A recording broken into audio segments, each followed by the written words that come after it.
Ne de canını azar. Ne mırıldayırsan. Elə Yere qal. kuş. Quk. Bana bir şey ver. Bir dəqiqədən bir. Çök. Qal elə.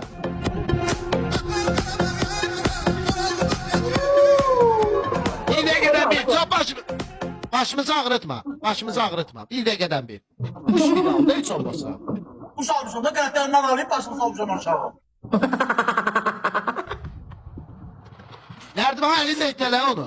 İtələ geçsin, mişatçılıq edik. Sonra gətirək. Sen sesle düşemeyeceğim. Başına arası oğlu. Ağacın orasına. Ağzına arasına. Davay, kuku elə. Kuşlar ne güzel okuyor. Ne güzel okuyor. Kuşlar Yaxşı, çox şiti eləmə. Bir dəqiqədən bir. 15 dəqiqə vaxtım var. ne güzel 10 dəqiqə eləyəcəm. 10 dəqiqə qalarsan. Çünki elə 5 dəqiqədə sən düşməyin olacaq. okuyor. Yaşlarımın sarı çiçekler. Kuşlar ne güzel okuyor. Arada kanat ver de kanat ver. Kanattan. Arada kanat ver. Kanatlarını göster. Yani elmem qənətim yok da xaskı əllərim var. Hadi eller kanat elə de onu kanat elə. Mənə taxmısan ki ma. En son takmamışam sana. Əbi yok da ellerinle şeyler. İnil ola bu. Qənətləndən də. Ay kanadı kırık 2 kanat ver de niye bir eləyirsən? İki qanat.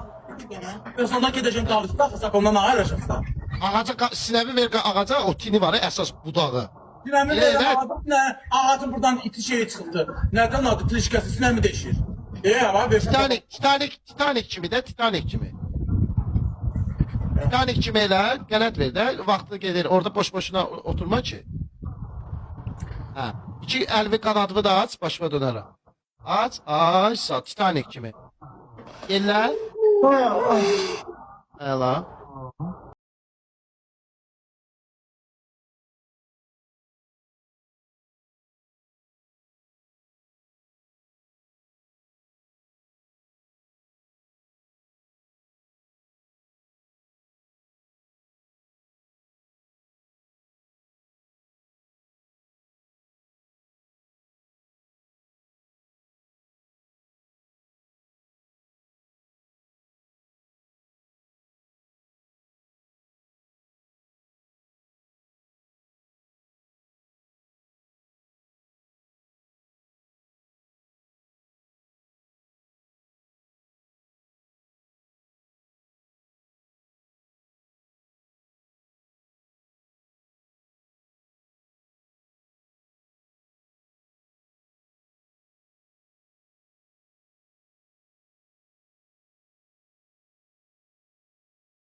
Ləman xanım, indi isə 50 batlayan kimi dondu. Ay baba. nə oldu ki, gəlməsən də kürək saat bu nə idi ala? Mən özüm bilirəm o şey. Ləman, indi dur ayağa, Türk kanalı, Rus kanalı, Azərbaycan kanalı. Birinci Azərbaycandan giriş edirsən, Türk kanallarına keçsən səhnəcik.